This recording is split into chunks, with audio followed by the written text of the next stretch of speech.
Welcome to another episode of Spilling Ink, the talk show that takes you behind the book to meet the authors and publishers in the indie publishing industry. This week, I am back with my co-host, Jason. Hi, Jason. How you doing? I'm back. I'm finally back. We missed you so much, Jason. I missed you guys. Well, it's good to have you back. We're going to catch up with you a little bit this week, too. But before we do that, let me introduce our authors of the week. We'll start off with Jenna Elizabeth Johnson. Go ahead and tell us what you write about. Hello, everyone. Thank you so much for having me on this show. I'm a young adult paranormal romance author as well as middle grade epic fantasy. I have 2 series out, The Legend of Ossian, that's the middle grade epic fantasy. And you can kind of see that behind me on my banner, the 2 dragon books behind there. And also the Otherworld series, which started out as a trilogy. And I have Fae Lauren's the first book in that series. I'll show you that cover. And that's based on Celtic mythology. So think Rick Riordan, Percy Jackson, but with Celtic mythology instead of Greek mythology for a slightly older audience. And so I use a lot of Celtic inspiration for both series. I have, I think, 15 books out now. I have 4 in the Ossian series plus a short story collection. That will be a 5-book series when I'm done. And I have, the rest of them are in my Otherworld series. And so I have the original trilogy told from Megan's perspective, and then I have a few books told from Cade's perspective. He's the male character. And then a few more kind of side character stories. And I have a lot more planned for that series, as well as other books going anywhere between middle grade to YA to new adult to even adult fantasy paranormal. And Good Lord, you are a busy lady. I am. I have a lot of projects I'm working on right now, so we'll see if anything gets done anytime soon, hopefully. All right, well, we'll pick your brain a little bit about your books. But let's also introduce our other author. We've got Suzy Vadori here as well. Go ahead and introduce yourself. Hi guys, I'm Suzy Vadori.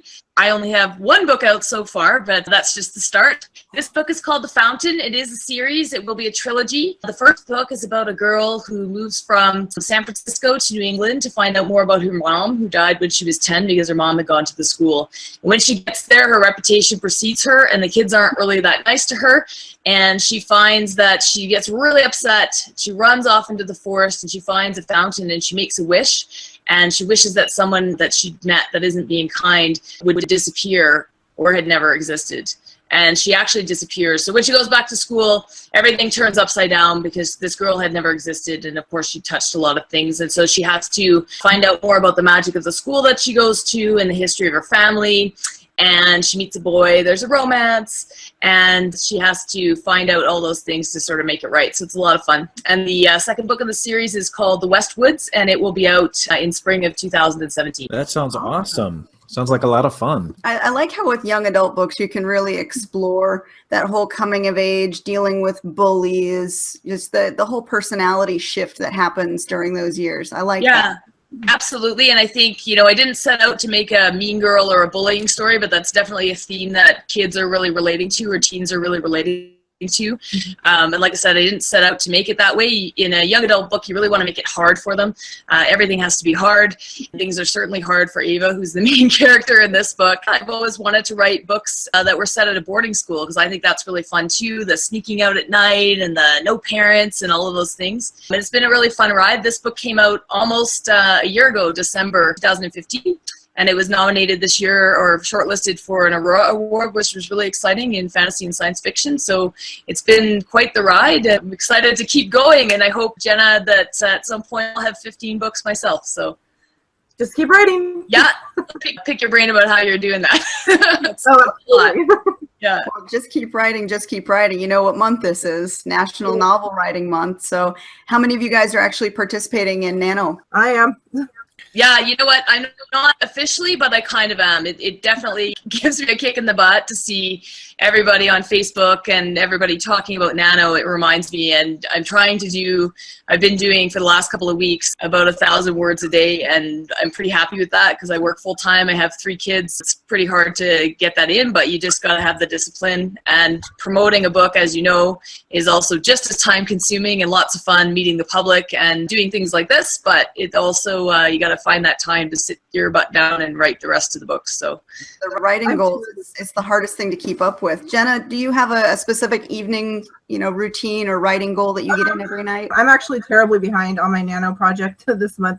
But for evening routine, I used to get up early before work. I worked mornings. Now I work afternoons, and I would try to get my writing done before when it's quiet. And it really, a motivation to get up and write. Now, I try to come into my writing space. I have my soundtrack music. I usually listen to Lord of the Rings. Any kind of fantasy soundtrack works for me. Even I've got Twilight on there. I try to just start. I think getting started is the hardest part when it comes to writing, especially if you kind of know what you want to write, but you're not quite sure where the story's going yet.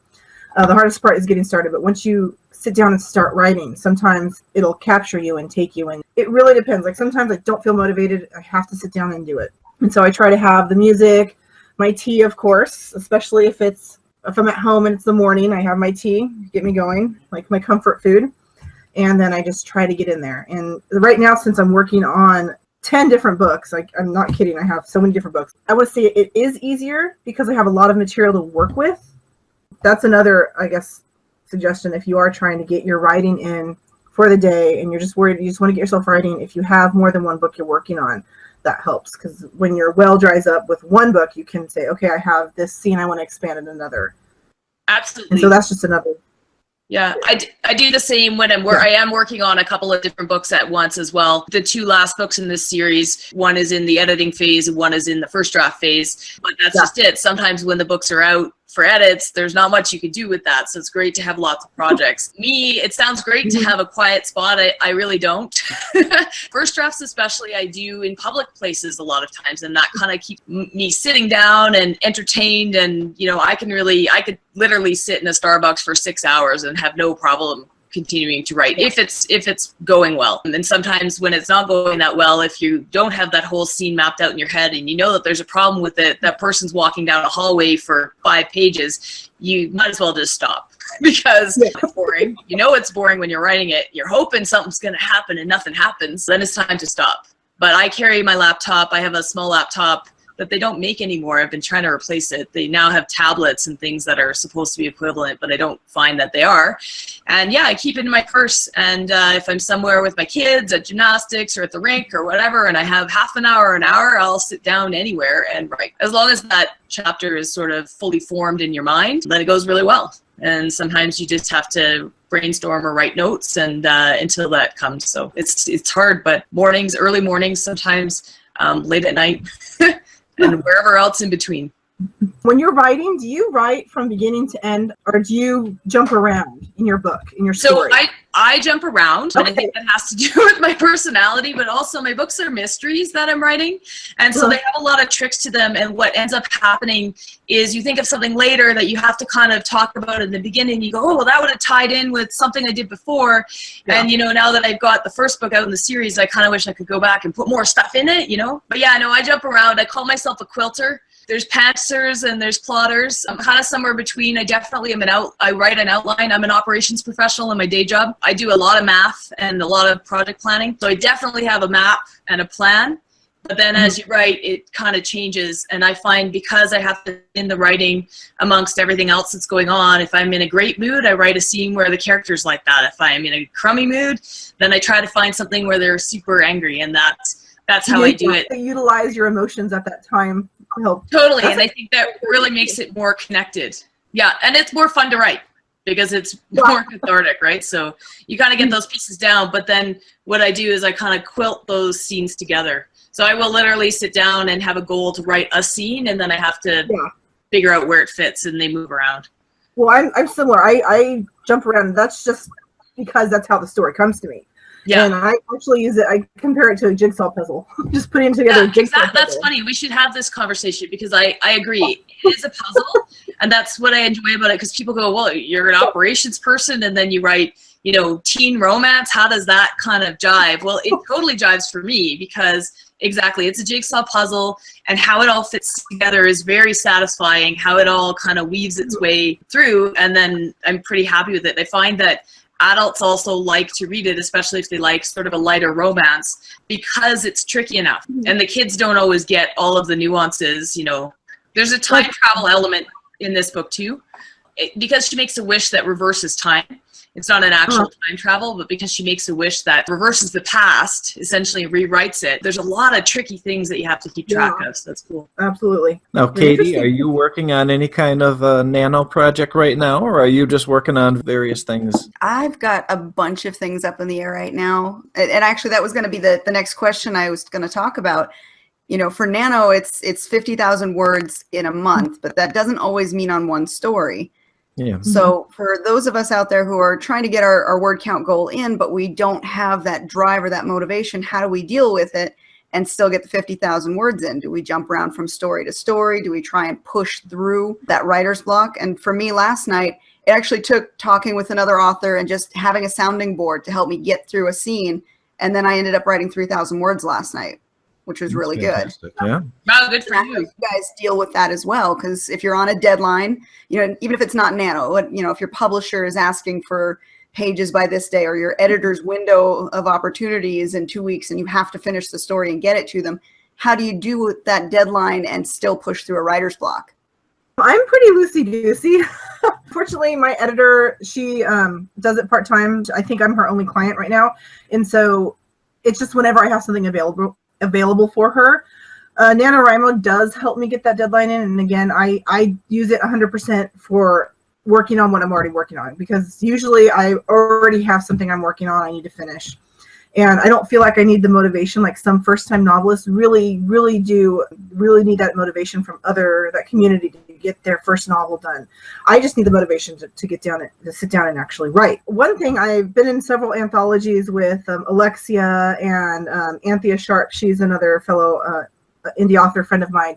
And the last time she actually asked for us or sent out an email saying, hey, we're trying to put together this anthology of short stories, I was able to sit down. Actually, the last two, I was able to sit down and get it out. And I don't know if it's because she put that deadline for me and I knew I had to act toward it. I guess if people gave me more deadlines and I knew I had to stick with them, I'd probably be able to do it. I don't like to do that. I think most authors are natural procrastinators. We have a hard time getting things done until the last minute. But I think every now and then having a deadline of some sort, and I have my own deadlines I try to reach, but I think having those from other authors, from people who are expecting your work, definitely help motivate you. But there are times when those stories are just not ready to be done, and you have to just set them aside and wait, because the reason you're waiting is maybe your muse is going to send you a great plot twist or a great new aspect to the story that if you had pushed through to that deadline, you might have completely missed that opportunity. So I think they're important for some projects and not so important for other projects. I think that's absolutely the truth, because like I said, because of my day job, I am a deadline driven person. If you give me a deadline, I will meet it, but it might not always be the product that you want to do. This series, the original idea was to put out the second book in December, so a year, which seemed doable. Lots of people do it. It's not done. It'll be spring, and that's okay. You know what? And my publisher, Evil Alter Ego Press, they're small and they're growing, and they've been really great, and they understand that. And because the book is doing well, it's taking me more time to do the promotions and the signings and the appearances, and all those things have been going great. And so building my audience and building my career as an author has sort of taken that place of some of that writing time. But as Jenna said as well, sometimes the story just takes that long to come to you. And I think the story that I outlined when this last book went to print and what I sat down to write last NaNoWriMo, the first draft, really just took that long because there was some pieces in it that I wasn't happy with. And they took some time to get through. And then now that I have a reader base and you talk to them about it, one of the things that was really kind of neat was I didn't realize there is a romantic element to the story, but I think of it as, or I thought of it originally as a mystery, but then how teen girls are reacting to the romantic side of it, I realized that I didn't really have a strong romantic plot line in the second book. I was going to lose my readers, and I didn't know that until after the first book was out. It did have a bit of romance in it, but it didn't continue the way that the first book did, and all I wanted to know was, well, what happens next? You know, what happens with these ones? And the second book is actually a prequel. So I think we're going to have to, and so they're like, well, what happens next? And you're going, well, you're actually going to go back a year and find out what happened before. Is that okay? So, you know, it's going to be really important for us. We decided as a team to release the second and third books really close together because the book does satisfy that, what they're looking for. You got to kind of go with the flow, I guess. Yeah, I it's think all fun and games until you get a bunch of readers, and then they start. You're like, yes, these people love my book, and then all of a sudden, oh, they really want me to write something new, and I better do that before they hate me.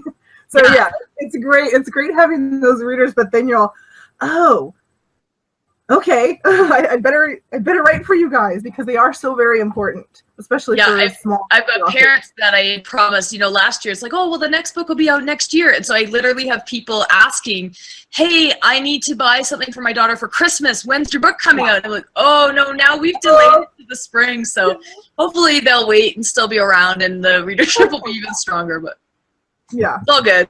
Hopefully they won't grow up. They'll be too old. and sometimes you really can't rush it, like you guys have both mentioned, and I think that most of us as writers have experienced this.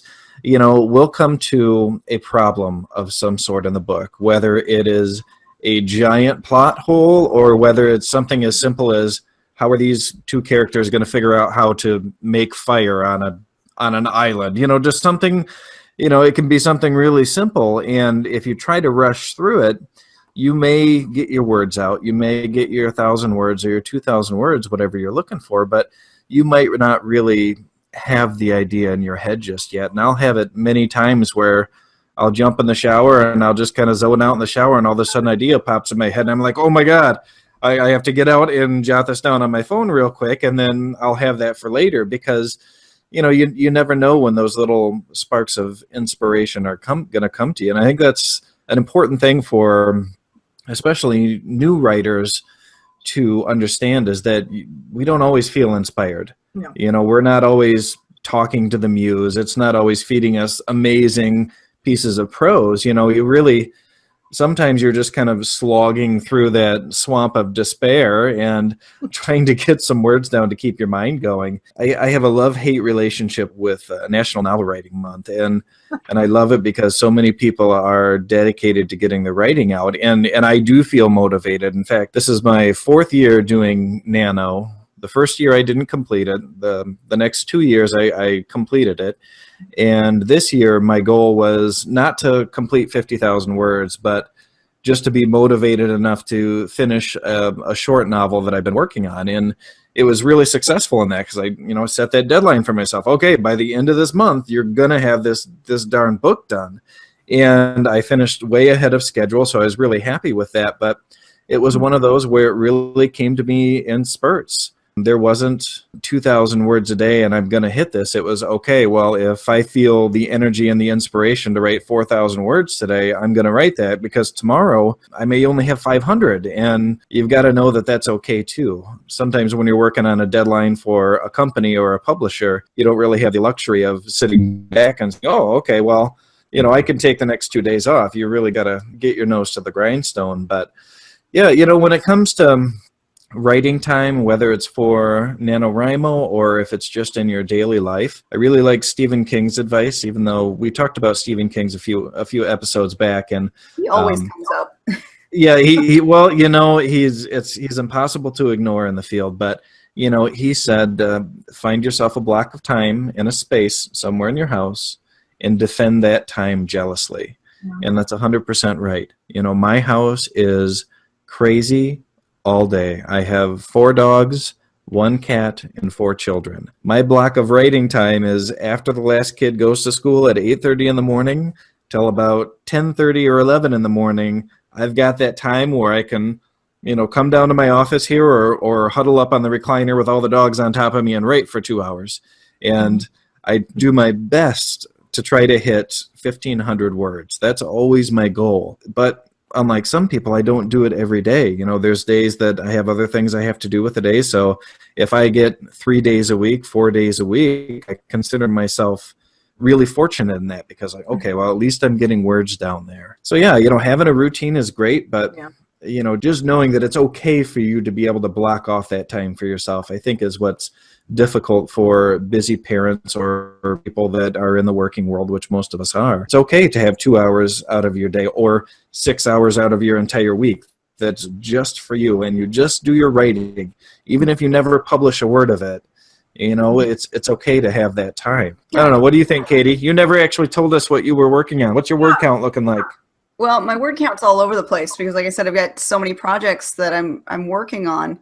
But I do have to agree with you about finding that time and sitting down and just making that your writing time. And for me, I've got 3 kids, so my writing time happens when they go to bed. And I'm usually from about 8 p.m. until midnight is my work time. And that's writing, marketing, answering emails, doing whatever I can. It's the only time I have silence.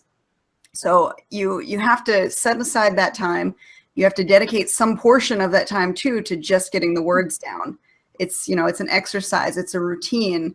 And that's what makes you a writer. The fact that you do sit down and you write, whether or not, like you said, the words get published, you're exercising that writing muscle. You're getting some words down on the page. It may not become a story. It may become part of a story. It may be something used later, but it's just sitting down and doing it that's important. And so for me, I'm working on the Brady story that Jason hates. No. I don't hate it. I just hate your treatment of a certain character. Don't we all? Get over it. I'm also working on a potential story for Dragon Anthology, and I'm kind of between the pantser and plotter, like Suzy said, where I do kind of rough an outline out, but then I just kind of let the story tell me where it's supposed to go, whether it follows that outline or not. So I'm kind of in the process of working on that right now. And I'm also working on a companion to a book I published a few years ago called Go Publish Yourself. And this one will be Go Market Yourself, aiming specifically at what I've learned over the last few years in book marketing, what's working, what's not working, what might be good suggestions to kind of guide new authors or even seasoned authors on different ways they can get out there and market their books. So I'm all over the place right now. That's excellent. You know, I mentioned that I had a novella, I'm calling it, or novelette. I'm not really sure which one it is, that I was working on going into National Novel Writing Month, and I finished that ahead of schedule, and then I started working on another piece of short fiction. So I think my total word count's probably somewhere in the low 20,000s, which isn't huge compared to what the numbers that some people are putting up, but I also write a little differently, and that's something I do want to touch on. As long as we are still in the midst of NaNoWriMo right now, and people are trying to figure out how to get through it and how to become writers, I never write to exhaustion. I will never write until I absolutely cannot write anymore. It's kind of like the old days in the 90s when you would go to the gym and work out. They used to tell you to push your body as hard as you can until you can't go anymore. And now we know that that's not the right way to exercise our bodies.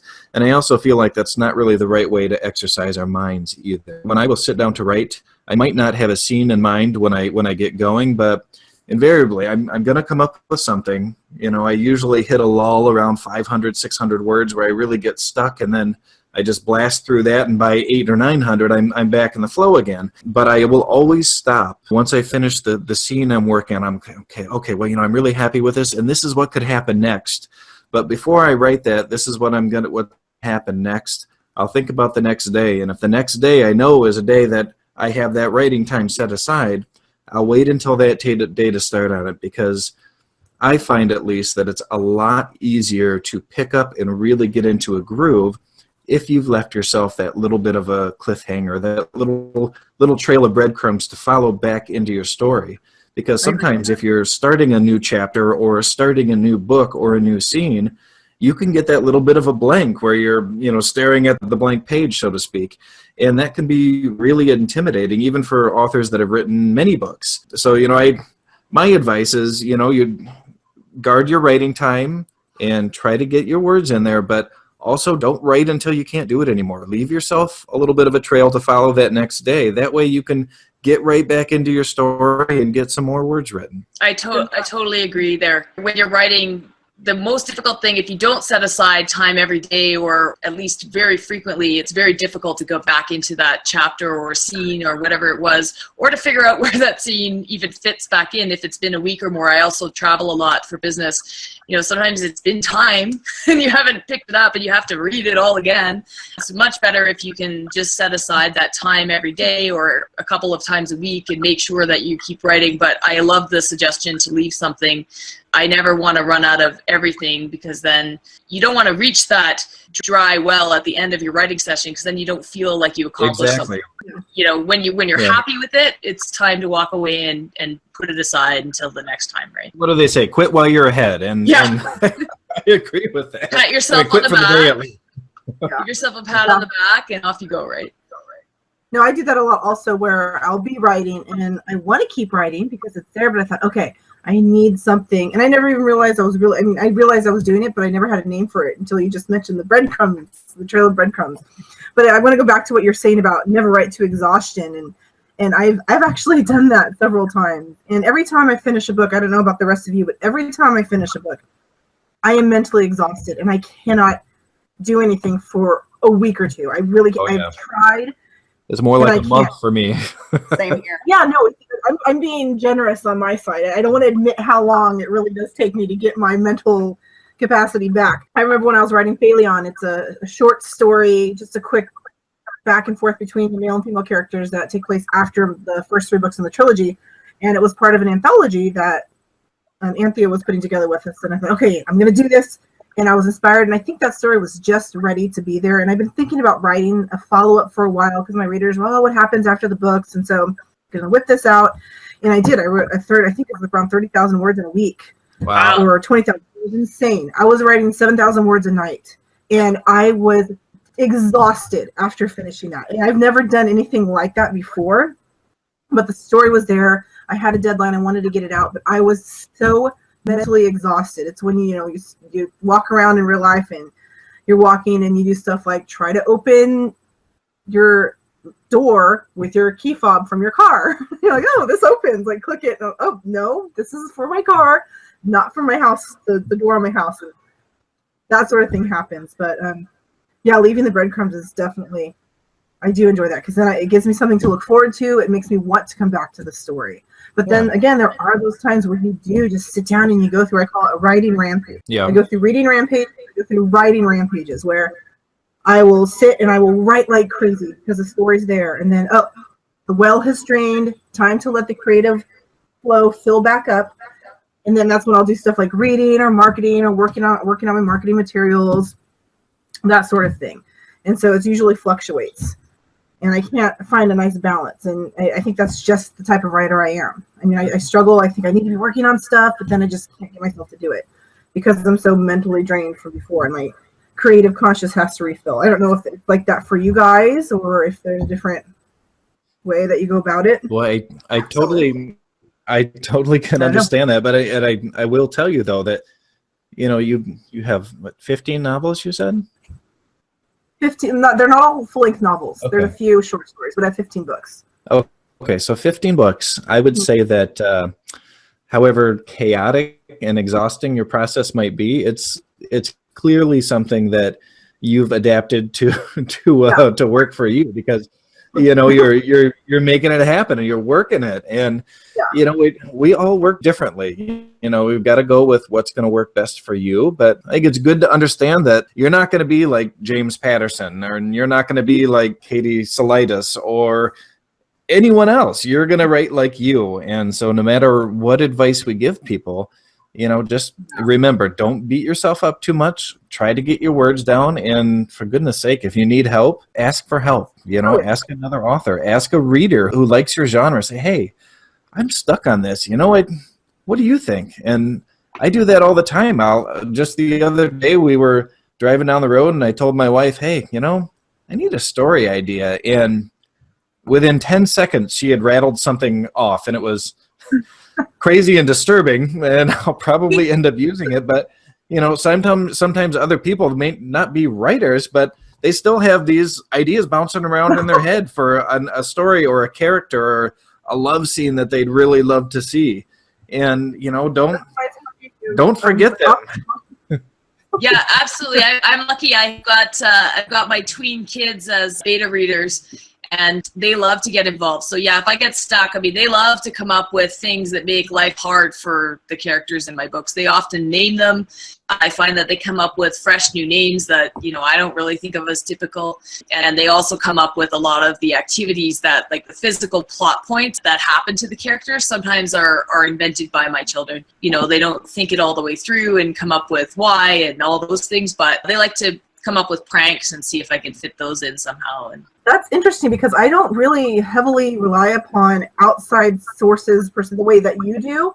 Some of my book ideas have come from just my readers saying, well, what about this character? And so I guess it does pull from them, but I haven't found myself actively going out and asking people, okay, I like to do a lot of my internal the plot knots. I call them plot knots. I like to try to work those out internally. Okay, can I? Yeah, maybe. I was just going to admit that sometimes I involve my children just so that I can keep writing. What are you doing? No, I just find it interesting. I don't know. I was saying that I involve my children because I'm trying to write and maybe they want to do something else and I want to keep thinking about whatever that plot knot is. Yeah. And so if I involve them in the conversation, you know. Yeah. No, but it's interesting because I thought, oh, maybe I should reach out and actively ask. Like sometimes I'll ask when I decide to write scenes, because my Otherworld series, most of my books are first-person perspective. So I might say, okay, readers, I'm going to write something new, you know, from this book told from this character's perspective. What would you guys like to hear? And I ask them what scenes they would prefer to hear about. And so sometimes I'll do that. I'll ask them, and then I start thinking about, okay, well, what's going on in this character's head during this scene? And so, yeah, I do sometimes ask my readers about that sort of thing. So I guess so. Readers are your best people to ask, because not only do they love your book already, but they can tell you exactly what they want to see and what worked and what didn't work.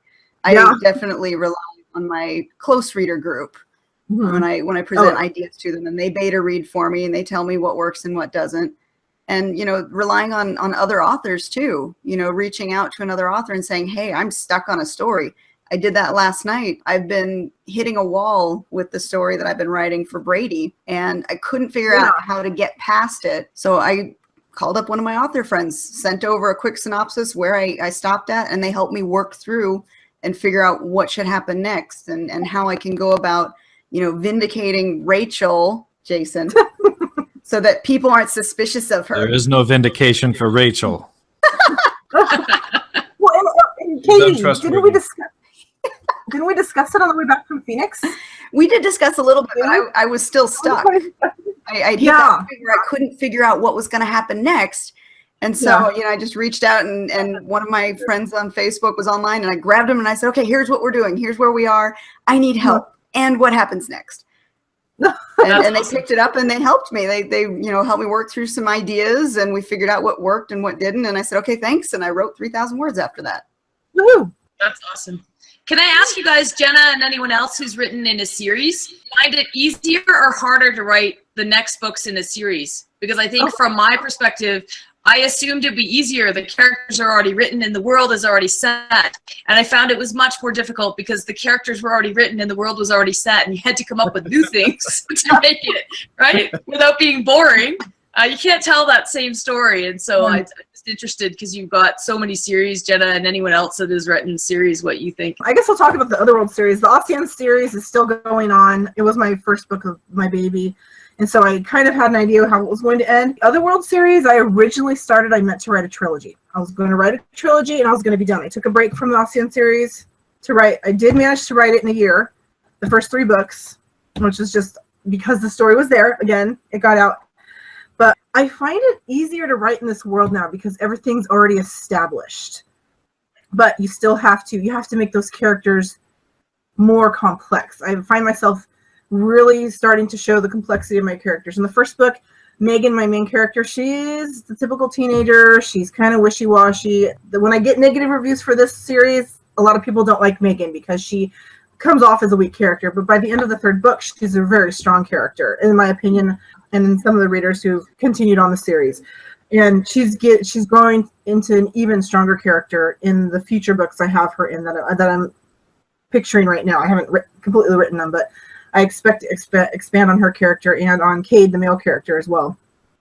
And so I find it not necessarily easy or difficult, but it is a great opportunity to really get to know the characters even better. I think that's the fun part. I mean, writing is discovering a world, discovering these characters. And your job is to write their story for people. I mean, people say, oh, how do you come up with these ideas? Well, I'm just dictating everything that someone else is sending me. And so to me, it's discovering more of the characters. So it is a bit of work, but it's worth it. And then I have this other series I've started, and the brunt of the work is in the world building. So there is a lot of work with regards to that. I like series because you've already got your characters. You can bring in other characters too. You can maybe highlight a secondary character. After I finished this, I wrote 2 books told from one of Megan's friends' perspective, her own story arc, but it's still set in this world.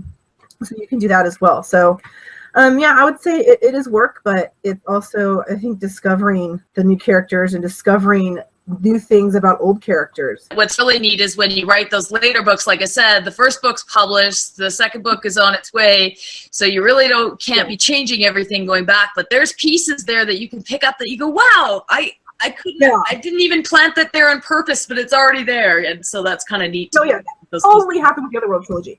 I was writing, and then, I mean, by book 3, at the end of book 2, there is something, I don't want to give away too much, but oh, so this is why this character looks a certain way. Didn't even occur to me until I was done with the second book. Yeah. Oh. You knew that already, subconsciously. Yeah, that's another reason why I think, the muse is there. The muse is very important because those ideas just come from anywhere. When you're driving home at night, when you're in the shower, when you're trying to fall asleep at night, definitely.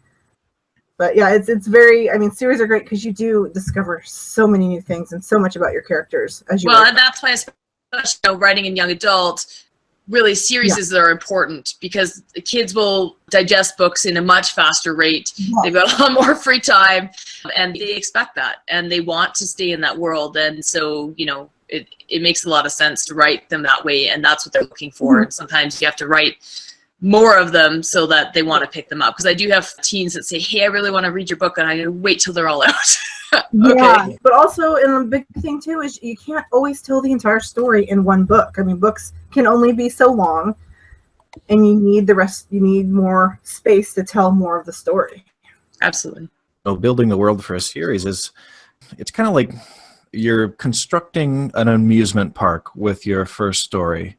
And then the rest of the books in that series, you get to play in it. You get to use all the rides that you've created. You get to bring characters into them and run them through, whether it's good things or bad things that you've made. But, you've got all that cool architecture that you've made already there. And I agree 100% with young adult readers. I absolutely love to read series, and I have since I was very, very young.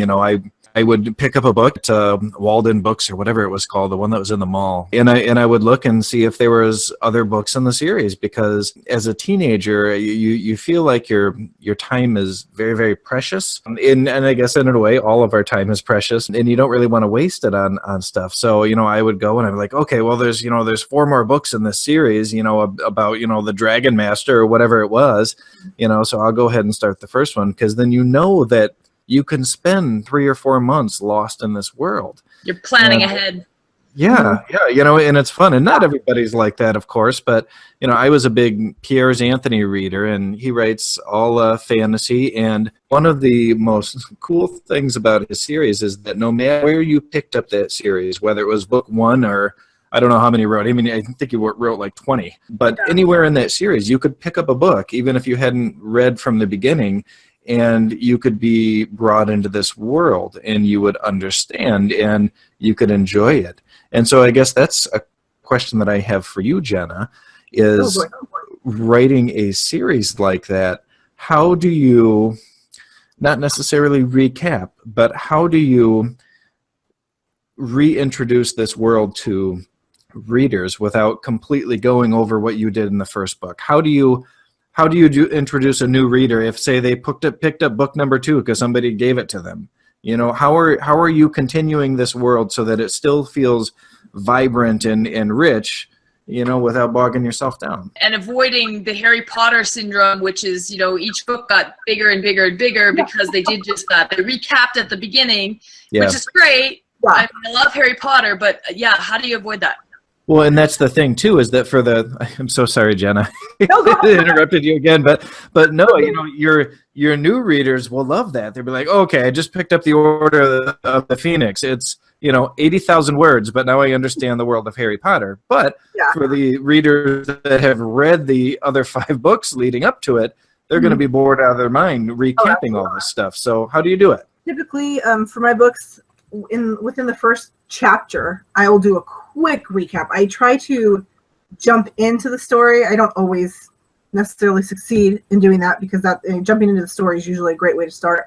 I start out with some sort of scene. Usually it's a reflective scene. For example, in book 2 of the Otherworld series, it's Megan. She's practicing her archery down in the swamp behind her house, where she first met Cade, and she ran into the Phala, which were the otherworldly creatures. So she now knows she's from the otherworld. And so it's her just practicing her archery skills. And so she kills an otherworldly creature with a special arrow, and that way introduce the world. Oh, there's obviously some sort of otherworldly animal, otherworldly feel to this. And she's kind of going over it in her mind as she kills it and walks back to the house. So you've already got it set up that she's a teenager.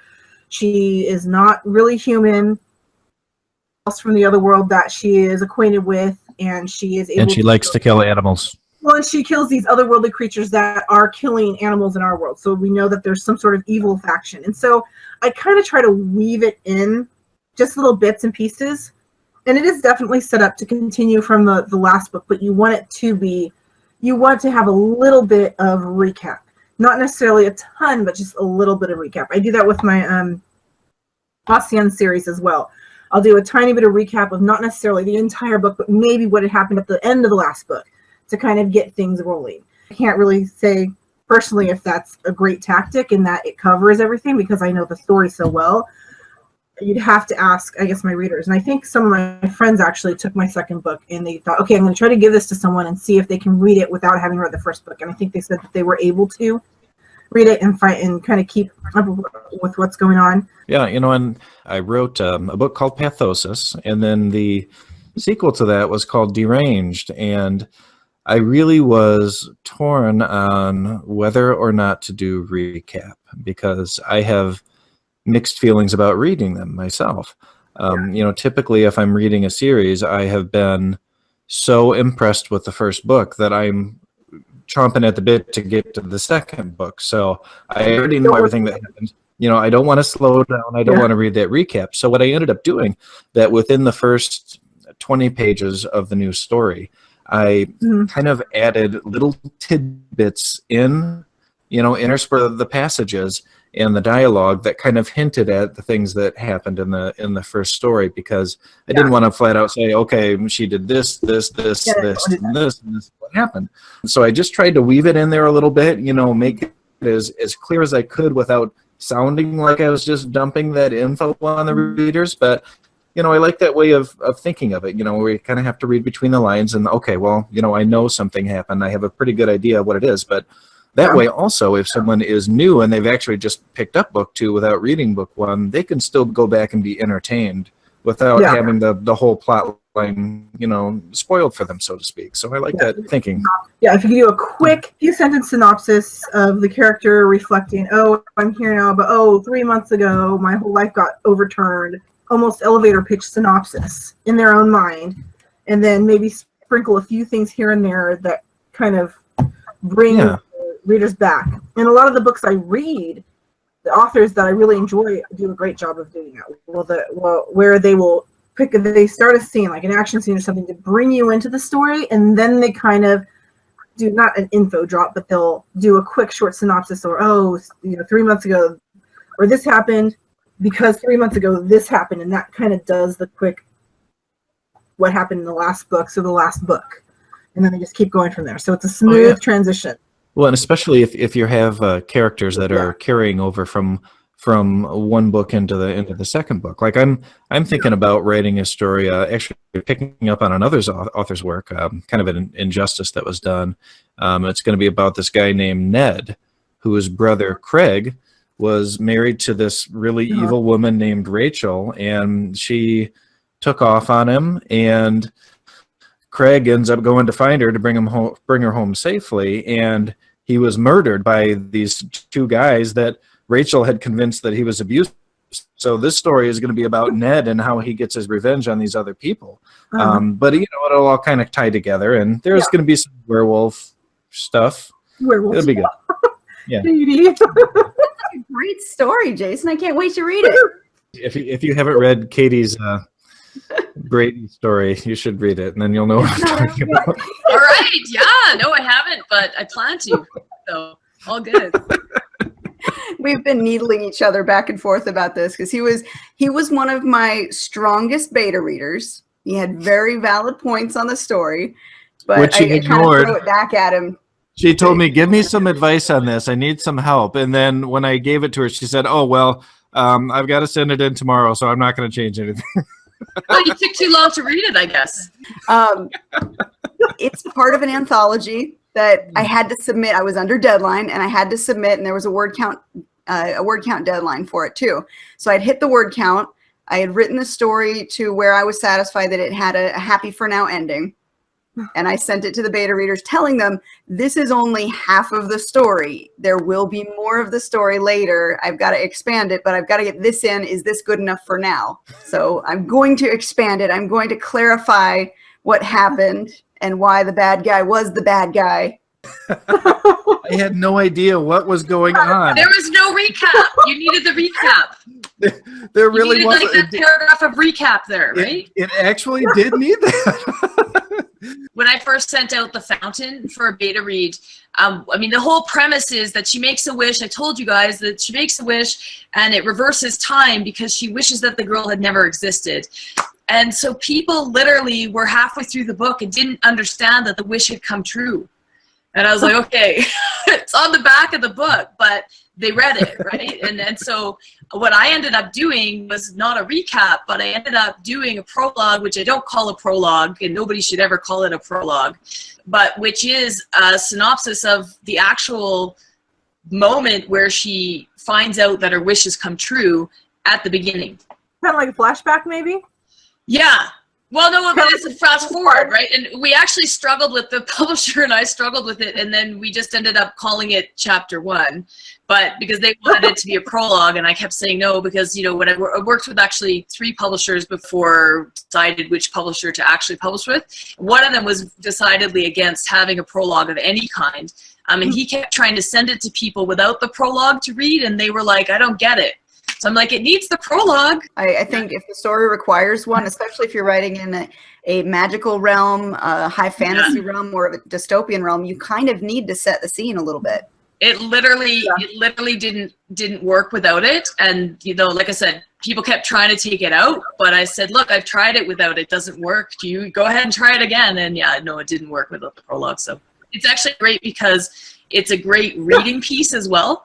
So when you go to a reading or you have to do like something, it's perfect because it's 3 pages long and it is the moment that you want the story to start on. So I'm really happy that it ended up staying in there. So prologues are good sometimes. Yeah, especially for the fantasy books. You don't always need them, but sometimes it's nice to have that little, especially if it's not 100% connected with a story and you have your prologue and then all of a sudden you're in a completely different scene, because then you always wonder, okay, what about that prologue? Especially if it makes you think about something that might happen in the future, but then you get distracted by the story, and then later you read something, remember in the prologue? So sometimes it's fun to do that. Yeah, and I think especially with teens, like you really got to keep them engaged, and so to have, is it a spoiler or is it keeping them wanting to go on, right? Like I think in an adult book that would almost be a spoiler to say, hey, her wish came true and the whole world was different. But you know what? In this case, it keeps, the reader engaged, so it works. I wonder if you rebranded prologue and just called it spoiler, if people would appreciate it more. People would like it, or they would skip it. I'm a prologue skipper. Like if you call it a prologue, I might skip it, especially if it's historical fiction or something. I know that's terrible, but I might skip it. And then I usually, when I'm wanting more at the end of the book, and I wish that the world would go on, I'll go back and read the prologue. But depends on the genre, but some of them can be pretty dull. Lots of backstory. Well, yeah, and that's a common problem with prologues is that authors use them as info dumps. I really enjoy prologues in some books by the authors that I know I enjoy the prologues from.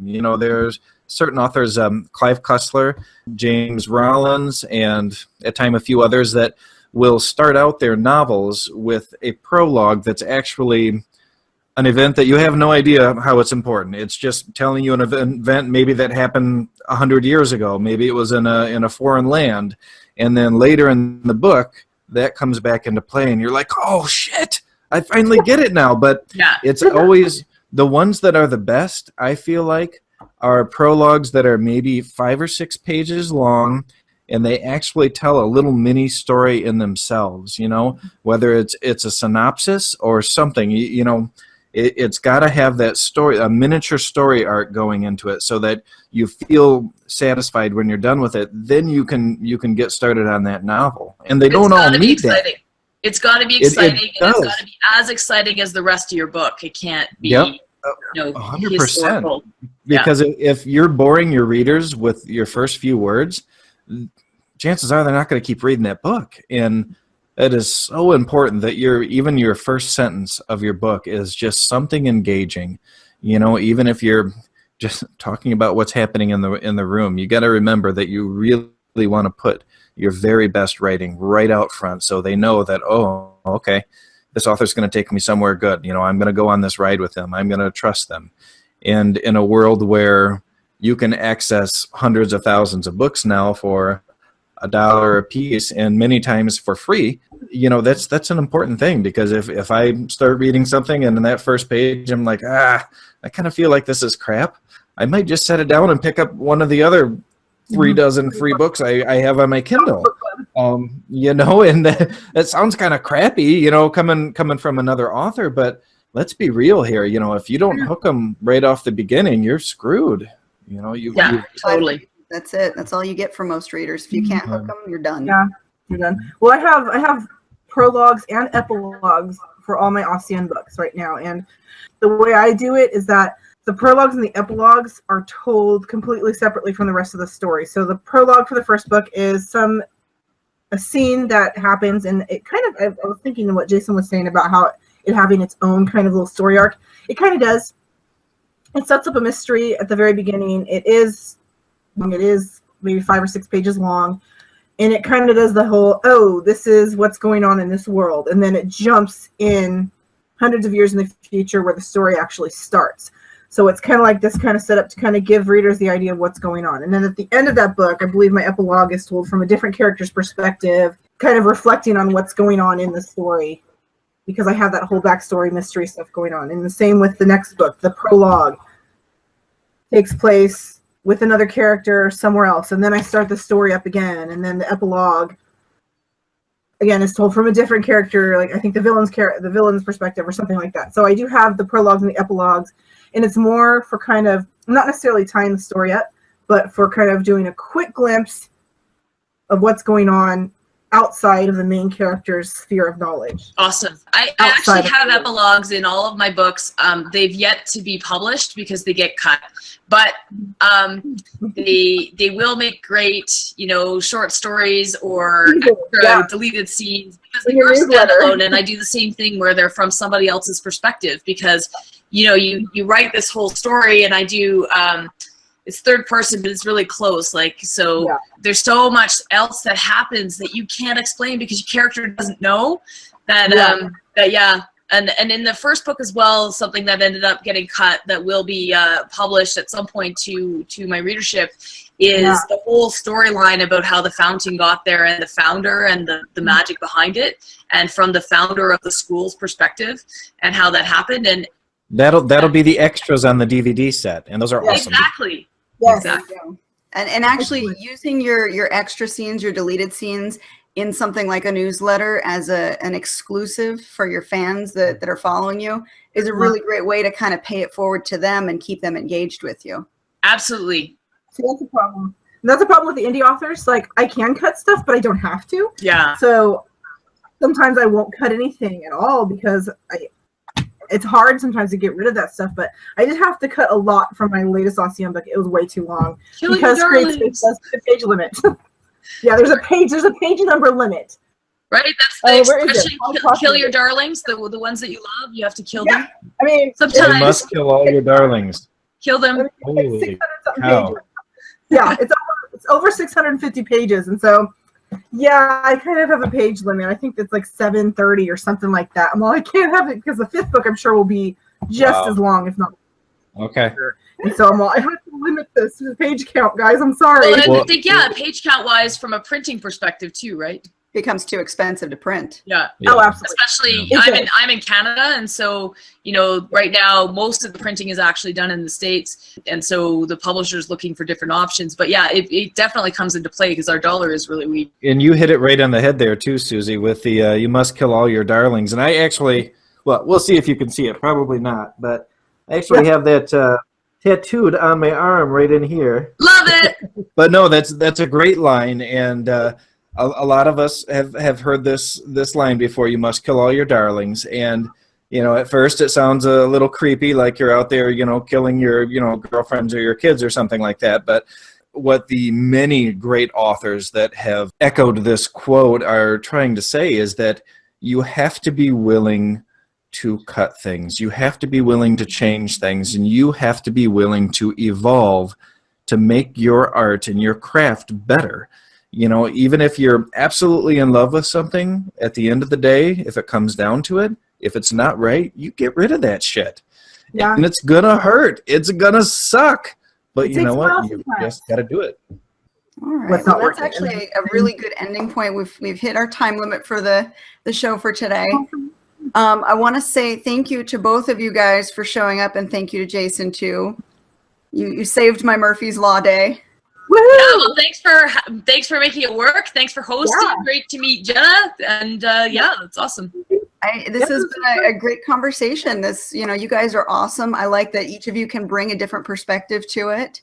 So I think our viewers will enjoy it as well. Now, before we go, this will probably be posted right around the time when Black Friday is happening. So if you have any deals coming up for Black Friday or Cyber Monday or Small Business Saturday? Yep. That whole Thanksgiving weekend, go ahead and announce them now because it'll show up on the show right about that same time. Awesome. Okay. I have deals going on. I am planning on putting all of my books on sale for 99 cents for that weekend. So everything except for my omnibus edition for my Otherworld series, I just did a deal on that, so that one's going to be a regular price at $5.99. But from Friday through Sunday, all of my books that aren't free, the first 2 are free, I'm going to drop down to 99 cents. You can get Faye Lauren, the first book in the Otherworld series, for free right now, and you can get The Legend of Ossian, The Finding, for free as well. So if you want to check that out and then decide from there if you like it enough to get the other books. But I just want to let you guys know, big sale, all the books 99 cents except for the Otherworld Omnibus. So definitely get online, find me on Amazon, and check those out. Awesome. Susie, what about you? Yeah, that's awesome. I'm going to go buy Jenna's books because they're all sound like they're going to be a good deal next week. I don't have any sales coming up, but I do have a Goodreads giveaway coming up next week, so take a look for that. And as well, if you want to come to my website at suzyvadori.wordpress.com, please sign up for my newsletter, and then you can find out when The West Woods is going to come out in the spring. Awesome. Sounds good. And I am doing some sales on Black Friday and that Small Business Saturday, right? Saturday right afterwards. Yeah. Yep. So I am going to have 2 books that are going to be free for the ebook on Amazon. One of them is Deranged. It looks like this. So if you go on Amazon and look for Jason Lavelle, the book looks like this. And Deranged is a post-apocalyptic thriller about a 17-year-old girl who's trying to survive in a world that's falling apart. It's a super fun read. It's very cool. And then also my newest book, The Dark of Night, looks like that. Cool model on the cover. That will be free for Friday and Saturday as well. The Dark of Night is a horror story. A lot of paranormal stuff, a lot of ghosts and demons, that kind of thing. But it's a lot of fun. I had a ton of fun reading it, so it's definitely a good chance to get both of those books for free because I don't know if they're going to be going on sale again anytime soon. Awesome. Excellent. Yep. A lot of good deals. And don't worry, we will make sure that the links are below the video in the description so any viewers can easily find the links to get to you, to sign up to your newsletter, to find your website. Awesome. That way Thank they you. can take advantage of your deals. I'll be doing a couple as well for Cyber Monday, which is the 28th. And if you buy book 1, which is free on any of my 3 series, so Carpe Noctem, Dissension, or Pretty Little Werewolf, you can get for free. Book 2 in all 3 of those series will be 99 cents. So Hunters and Prey, Complication, and Curious Little Werewolf will all be 99 cents for Cyber Monday. Woot woot!